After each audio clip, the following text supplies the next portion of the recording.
Hey everyone, it's Cowbunger and I've got a bit of a different video for you all today. I just wanted to put this out there in the world before we get some kind of direct to see how well or poorly it ages. Oh there's one tomorrow? Oh god, I literally just started writing this script yesterday. Fuck. Ugh. Okay, anyway. There's a discussion I want to have that I'm not seeing, and it's about Kirby Air Riders. I've seen some discourse surrounding the Switch 2, and I think it's mostly valid. Mainly the idea that the Switch 2 buzz has died down pretty significantly in 2 months, and I can even see it. I work in the electronics section of Walmart, and we have plenty of Switch 2s, and before that we were barely, getting them in, and then when we got them in, everybody was getting them.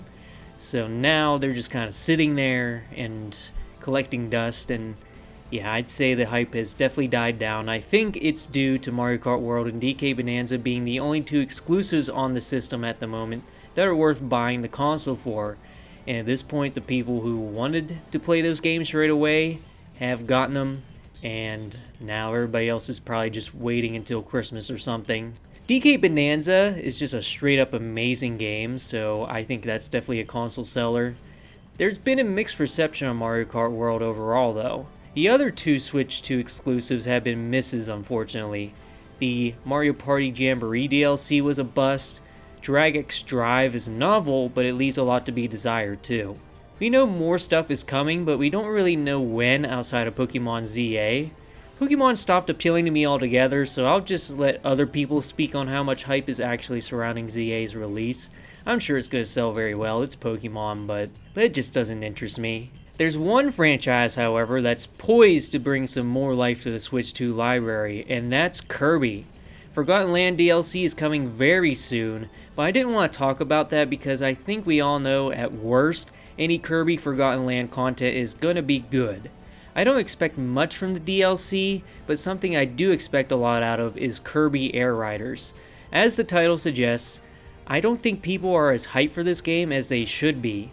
And there's one good reason for that, and it's just because no gameplay has been shown. That'll change soon though. Oh god, Cowbunger, hurry up, we gotta get this video out today. While Kirby Air Rider, singular, was a cult classic, I feel most people who played it just thought it was alright.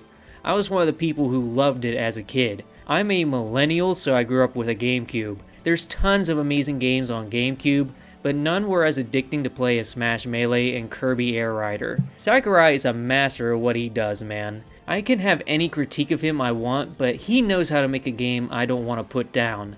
I constantly played the regular racing mode to grind for achievements and see how I could create strategies with different vehicles on each track. And I played City Trial a lot because of how dynamic each round was. The same thing never happened twice in City Trial, but eventually I did move on. The game made a big impact on me, but looking back at Kirby Air Ride, it hasn't aged super well. I mainly think about how janky it was to race on some tracks. Some of them had some harsh twists and turns and bumps that were only playable with certain karts. I feel like any kart should be able to perform well on any track, there just needs to be more paths on each track to allow for it. And speaking of tracks, it would have been nice if they were based on levels in other Kirby games. I do like what we got from the original game, but Kirby nowadays leans so heavily into fan service that it'd be weird if they didn't do it in a sequel. The only other thing about the game is that the copy abilities didn't feel like they mattered during races. If you compare their impact on a race compared to Mario Kart items, yeah, there's no contest. Copy abilities only really mattered in City Trial. Even with those nitpicks, it still scratches an itch that I don't get with many games when I do go back to it. It has very simple controls, but it leaves you wanting to explore the intricacies surrounding that. Most importantly, it feels like the type of game that has some untapped potential. So I was really happy to see that we are finally getting a sequel to the original game. I have some faith that Kirby Air Riders could be a fantastic, unforgettable game, and I'll tell you why. The standards for kart racers have increased tenfold since the GameCube days. Not that kart racers were bad back in the day, not at all, but they went from being small-scale spin-off games to becoming just as lucrative as the mainline titles they are based on, and therefore have much more care and attention put into them. On top of those standards, Sakurai is working on the game, which means that the standards are going to be the highest they probably can be for a game. While the first game truly felt like a low-budget spin-off title, I think Sakurai has built a reputation on being able to exceed expectations no matter what the budget or team is given to him. But for Kirby Air Riders, he was given the exact team he wanted and all the time in the world. I mean, they spent so much time finding a team that he just straight up started making YouTube videos for like a year. It's crazy.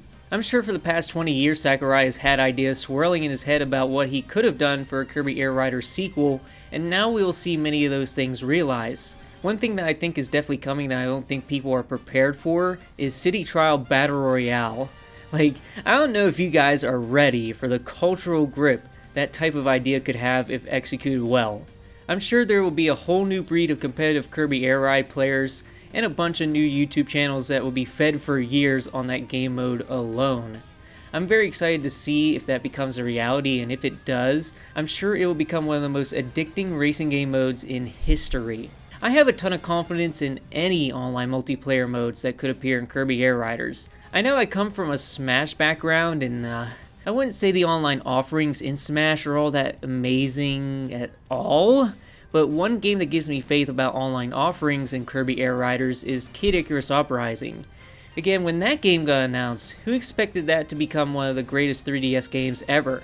Part of the reason for that was because of its multiplayer. I unfortunately didn't get to play it much, but I did see how much positive reception it got, and I think people really miss it. That's why everybody wants to see it remastered for Switch 2. Kid Icarus Uprising had a great single player with visuals that if they were remastered would probably be stunning, on top of that addicting multiplayer experience. Kirby Air Riders doesn't need to do much to have a similar positive reception. Just take the original game, polish it up real nice, and pump the content up to a significant degree. There's already so much to do in the original game, I can't imagine that with better racetracks, more playable characters and new karts with new gimmicks, maybe one or two new modes, and brand new online experiences. Seriously, if you think about the potential this game has, you start to realize it could legitimately become one of the greatest kart racing games on the market. And that's saying something because there's so many good kart racers out there anymore. But yeah, despite all of that, there's no discourse surrounding this game, and I find it very weird. When people talk about it, they basically just say, yeah, that game's gonna exist, and like, dude, this game's being made by Sakurai. He just made one of the most special fighting games that will ever exist with Smash Ultimate. I feel like Sakurai wants to hit a home run with Kirby Air Riders specifically since it's been requested for so long. Hell, he probably thought he'd never have a chance to do this. He's so linked with Smash that he knows it's probably going to be one of the only things he gets to work on in his career. But during these little breaks from Smash, I feel like it's his chance to branch out and try new ideas. He made something special with Kid Icarus. Now, this will be the first time we see him make a sequel to a game outside of Smash, which is really cool. And if Smash is any indicator, I just feel like he's going to blow us all away. So to sum up the message of this video, it's that Kirby Air Riders has been severely overlooked. It's probably going to be just as high quality as any other game coming out for the Switch 2. I think when it's all said and done, this will turn out to be a fantastic first year for the Switch 2, and the reception to Kirby Air Riders will hopefully be a big reason why. I'll see you guys tomorrow for my reaction to the Direct, which has the potential to be a big one for me personally. Like, really, I could be like jumping up and down and crying, like, it's that crazy. This is one of my childhood games getting a sequel, so I'm really looking forward to it. And thank you to my channel members StreamU and EXO. Sorry you didn't get this video early like you usually would, but this was an emergency upload. I'm sure you guys don't mind though, you're both very cool. Become a channel member to support me and get most videos one day early, by the way. Bye.